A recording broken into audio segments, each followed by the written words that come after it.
Aleluia. Bendito Deus, Pai Santo, Pai querido que estás nos céus, nós te louvamos. Bendizemos a Ti, Senhor, e agradecemos pela vida, te louvamos pela salvação. Suplicamos, Pai, pelos nossos amados irmãos. Abençoe e guarda cada um, toma em Tuas santas mãos, meu Senhor, as nossas vidas. Guarda os meus irmãos na cidade, guarda os meus irmãos no interior. Opera, meu Senhor, em cada coração, as criancinhas, a juventude, as famílias, Pai, os idosos na Tua casa, meu Senhor, guarda cada um. Querido Senhor, estenda as Tuas santas mãos sobre os Teus obreiros, ungindo, dando a graça, o discernimento, o temor, dando, Senhor, a proteção. Pai bendito, ouve a nossa oração.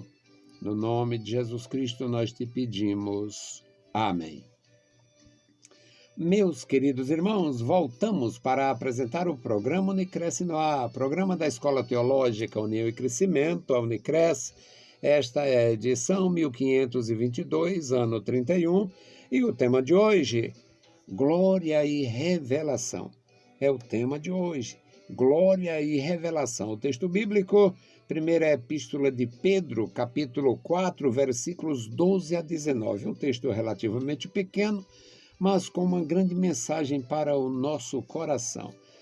E nós vamos ler e aprender juntos.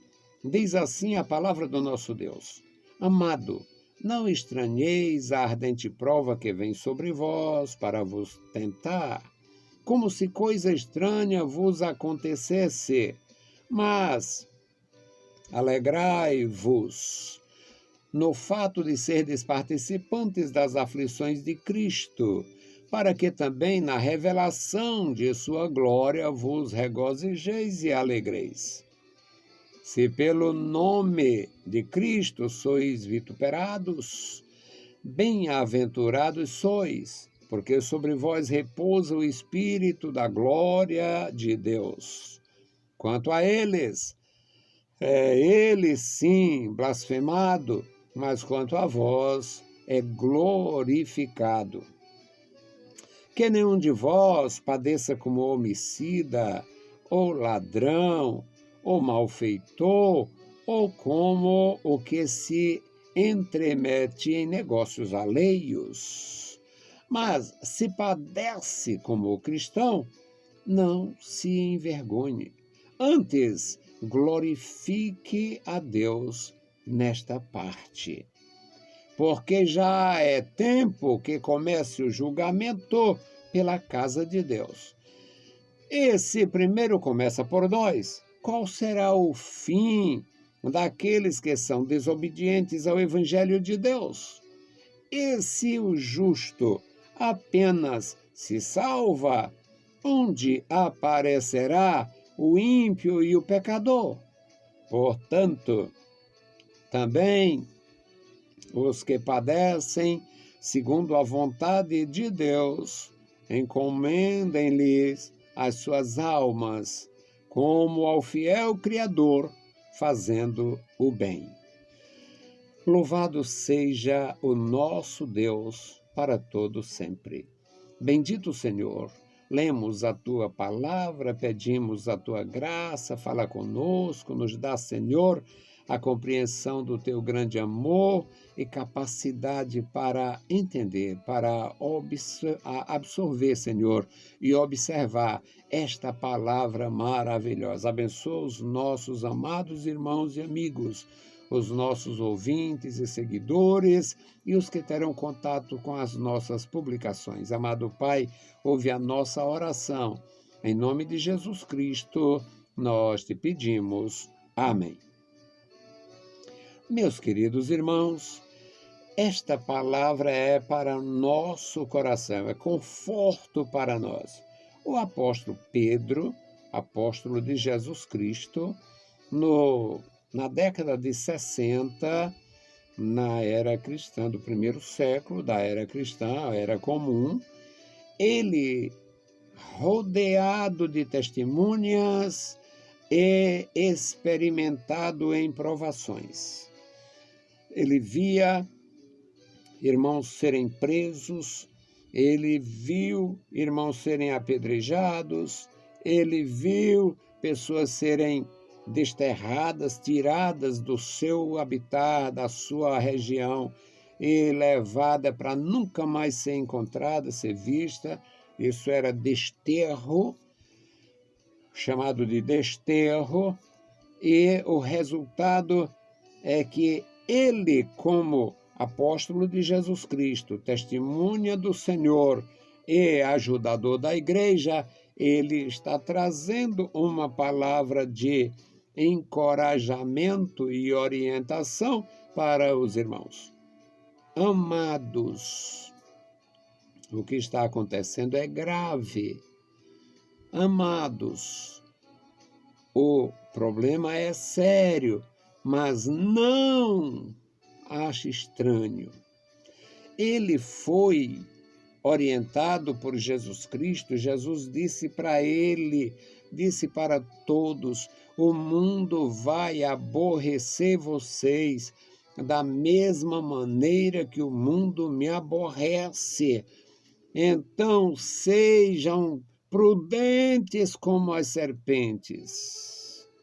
Serpentes são animais muito aparentemente quietos, sorrateiros. Sejam prudentes, não se apressem. Amados, não estranheis a ardente prova que vem sobre vós, para vos tentar, para vos expor, para vos provar, para vos provocar, como que fosse uma coisa estranha. Ele estava absolutamente seguro. O mundo aborreceu Jesus e o mundo aborrece a igreja de Jesus e não tem remédio contra este mal. Tem que ser assim. No versículo 13 ele diz: alegrai-vos no fato, alegrai-vos nesta realidade de ser participante das aflições de Cristo. Cristo foi rejeitado, Cristo foi desprezado, Cristo foi perseguido. Alegrem-se por serem o rebanho de Cristo. Alegrem-se por serem participantes da provação que Cristo foi submetido. Para que também, olha aqui a grandeza da consolação, para que também, na revelação da glória de Jesus Cristo, vocês também sejam regozijados, se regozijem, se alegrem, para que haja gozo e alegria como resultado desta aprovação. Agora, é profundo, é maravilhoso. No versículo 14, ele diz: se pelo nome, veja que aqui não tinha corrupção dos meus irmãos, aqui não tinha corrupção da igreja, aqui não tinha uma perversidade cultivada. Não, aqui é: se pelo nome de Cristo sois vituperados. Fez parte do vitupério o nome de cristão, que foi uma forma grosseira de ofender. Se pelo nome de Cristo sois vituperados, bem-aventurados sois, porque sobre vós, por esta razão, por serem seguidores de Cristo, por estarem sujeitos às aflições de Cristo, o Espírito de Deus repousa gloriosamente sobre vós. Quanto a eles, os que impõem o sofrimento, os que perseguem, os que fazem o mal, quanto a eles blasfemam do Senhor. Quanto a vós, glorificam o Senhor. Por causa deles, o Senhor é blasfemado, e por causa de vós, o Senhor é glorificado. Portanto, meus amados irmãos, algo profundo nesta relação do apóstolo de Jesus Cristo e a igreja. A gente ainda é sujeito, nós ainda temos que ouvir um maldito religioso, um idólatra perverso, qualificar a igreja idólatra como certa e a igreja cristã, a igreja evangélica como errada. Muito embora a gente saiba que existe muita perversidade em torno da religiosidade, mas a igreja de nosso Senhor Jesus Cristo jamais será uma igreja com idolatria. Jamais. Igreja com idolatria jamais será a igreja de Jesus. A igreja de Jesus jamais terá ídolos. A igreja que tem ídolos jamais será a igreja de Jesus. Aqui no versículo 15, fica claro também o porquê do sofrimento da igreja. Que nenhum de vós padeça como homicida. A igreja de Jesus Cristo, os discípulos de Jesus Cristo, os servos de Jesus Cristo, não matam. Que nenhum de vós padeça como homicida, não tire a vida. Que nenhum cristão verdadeiro tira a vida de ninguém. Nenhum. Que nenhum de vós padeça como ladrão. Nenhum de vós seja ladrão, olho perverso, olhando o que é do outro e levando para si o que não lhe pertence. Que nenhum de vós padeça como ladrão. A igreja de Jesus não tem este tipo. Não pode fazer isto, jamais. E não é por uma regra, não. É pela experiência com Cristo. Que nenhum de vós padeça como um malfeitor. Aqui abrange, abre o leque. O malfeitor, ele pode fazer o mal sem matar. O malfeitor pode fazer o mal sem roubar. O malfeitor pode fazer o mal de muitas maneiras. Infamando, difamando, oprimindo, explorando. O malfeitor pode fazer muitos males, isolando o homicida e o ladrão, sem praticar homicídio ou latrocínio. O malfeitor faz muitos males, mesmo sem matar e sem roubar. E o apóstolo de Jesus diz que nenhum de vós padeça como malfeitor. Que nenhum de vós padeça como intrometido, como aquele que se intromete nos negócios alheios. A igreja de Jesus Cristo, ela é profundamente bem acompanhada, bem instruída, bem assistida. A igreja de Jesus é uma bênção. Eu sou um aprendiz. E diz assim o versículo 16. Mas, se padece como cristão, não entristeça, não fique envergonhado, antes glorifique a Deus por isto. Não padece como homicida, não padece como ladrão, não padece como malfeitor, não padece como intrometido, padece por ser testemunha do Filho de Deus. Então glorifique o Filho de Deus, exalte o nome de Jesus e se regozije em ser participante desta aflição.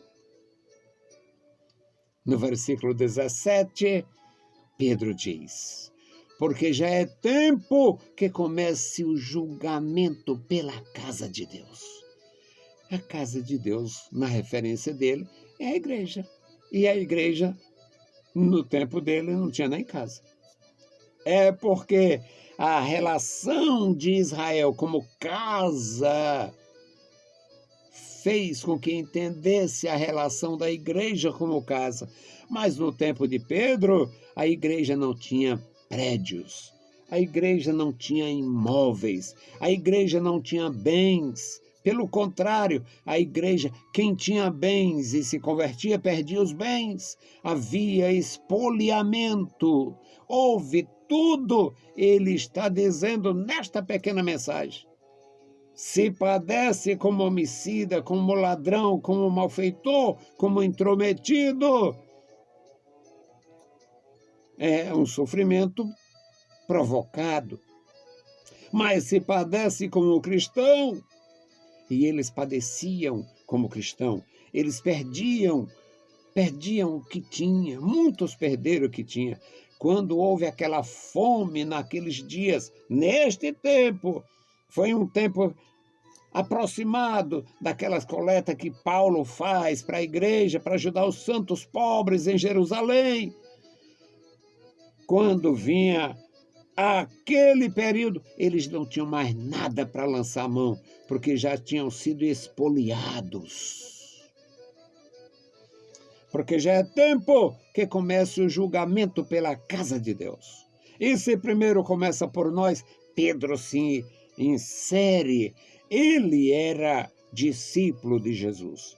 Os perversos dizem que Pedro era papa. Não existia papa naquele período. Papa não existia como cristão. Papa não é cristão. O Papa é um bruxo da Babilônia. O que acontece é que os discípulos eram desprezados. Não tinha estrutura de religião. Nunca teria e nunca terá, como igreja de Jesus. Se primeiro começa por nós, qual será o fim daqueles que são desobedientes ao Evangelho de Deus? Se o discípulo de Jesus é exposto ao sofrimento, imagina o bruxo, imagina o religioso mentiroso, imagina o religioso perverso, imagina aqueles que fazem o mal. O malfeitor espiritual é pior do que um malfeitor social, malfeitor físico. Pedro faz uma outra interrogação no versículo 18. E se o justo apenas se salva? Isso aqui é com o fundamento que Deus falou muitas vezes, que alguém seria salvo simplesmente com a veste, com a roupa do corpo. Se o justo apenas se salva, onde aparecerá o ímpio e o pecador? Se o justo não tem como escapar destas provações, imagina o perverso. E o versículo 19, ele diz, portanto, também os que padecem segundo a vontade de Deus, encomende-lhe as suas almas ao fiel Criador, fazendo o bem. Ou seja, não desistam nunca, não mudem nunca, não façam nada que provoque, não faça nada que piore a situação. As coisas estão difíceis, alguém está sofrendo, padecendo, então padeça fielmente até o fim. Você vai colher o benefício de receber a justeza, a justiça, a bondade, a coroa de glória, a coroa da vida. Algo grandioso, algo maravilhoso e glorioso que só a Igreja de Jesus Cristo tem como receber. Que Deus em Cristo nos abençoe, nos guarde, nos dirija a cada dia. E nós vamos fazer a intercessão. Bendito Senhor, Pai amado, Pai santo que está nos céus.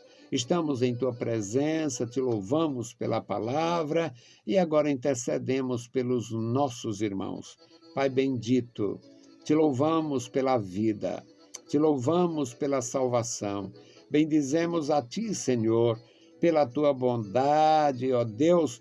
Agradecemos, meu Senhor, pela Tua graça. Agora, meu Senhor, também queremos interceder pelos nossos ouvintes, os nossos irmãos, os nossos amigos, os nossos ajudadores. Deus fiel, queremos, Pai, Te apresentar a família do nosso amado irmão Levi. Abençoa o Levi, abençoa sua esposa, abençoa seus filhos, seus netos. Guarda, Senhor, a família do nosso amado irmão. Meu Senhor, abençoa cada família na tua igreja.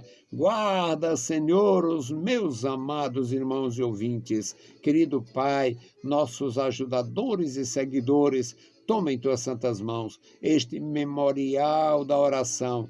Tu conhece cada nome, a família, a necessidade. Ó Deus fiel, o estado físico, emocional e espiritual de cada um dos teus filhos. Pai bondoso, ouve a nossa petição. Em nome de Jesus Cristo, nós te pedimos. Amém. Meus queridos irmãos, saudamos a todos com a paz de nosso Senhor Jesus Cristo. Se o Senhor permitir, voltaremos. Deus vos abençoe. Leiam a Bíblia Sagrada e a graça de nosso Salvador repouse sobre vós. Amém.